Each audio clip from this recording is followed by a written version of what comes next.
Usa ka malipayong adlaw kaninyong tanan, mga igsuon, mga online viewers and followers nato sa tibuok kapupud-an o sa tibuok kalibutan.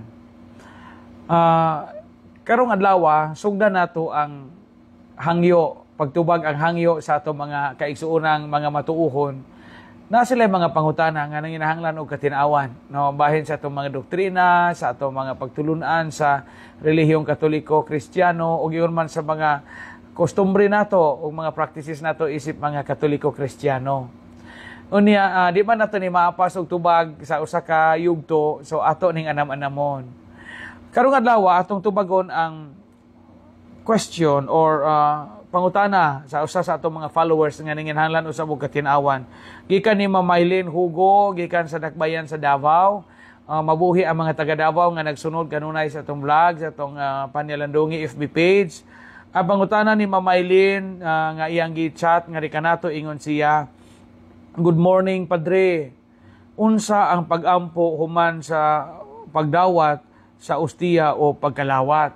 Unsa kunoy iampo after receiving communion?" Well, una sa tanan, Mamaylin o mga igsoon nato, after receiving communion, you can pray a prayer of thanksgiving.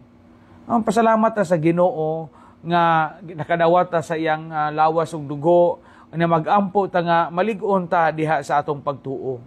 Pero usa sa mga tradisyon sa simbahan kining pag-ampo o human sa kalawat kining pag-ampo aning familiar mamo ani kining gitawag og Anima Christi.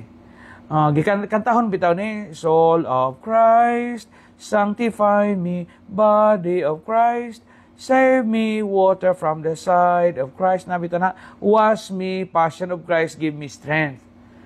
Mo na inindot nga prayer. Common prayer na after receiving communion kanang gitawag og Anima Christi. Na sa Google na pwede ra mo kuan ni ana, maka-download, pwede ra mo maka-search ni ana. Unya, balik ta sa pangutana ni Ma'am Maylin Hugo, kinahanglan nga ang pag-ampo nato sa post-communion prayer na ay upat ka mga mahinungdanon nga mga elemento. Primero, number 1 is pagpasalamat. Thank Jesus for the gift of communion. Mao mo ginay pinaka-importante. Pasalamati ang Ginoo sa grasya sa iyang lawas ug dugo nga naghatag nato kinabuhi. Ikaduha, ask for strength. Pangayo nga lig-unon ka, lawas ug kalag espiritu, hunahuna ug alamhan. Pray for the grace to live a life that reflects Christ's teaching. No, pangayua sa Ginoo nga makapuyo ta sa kinabuhi sigon sa kinabuhi nga atong nadawat gikan sa Ginoo.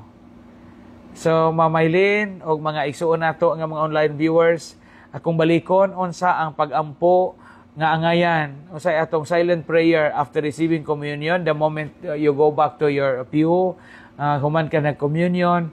Ang common traditional prayer ana is kanang Anima Christi. Anima Christi, Soul of Christ, sanctify me, ana bitaw. Ana ikaduha, ang imong pag-ampo, pagpasalamat, una, pasalamati ang Ginoo for the gift of the Eucharist, gift of faith. Ikaduha, pray for strength. Kalig-on nga unta mapuy-an nimo ang grasya sa Eucharistia nga imong nadawat diyan imong pagtambong sa Santos nga Misa. Hinaot nga imong pangutana, Ma'am Maylin, mahatagan unta og katinawan. Daghang salamat.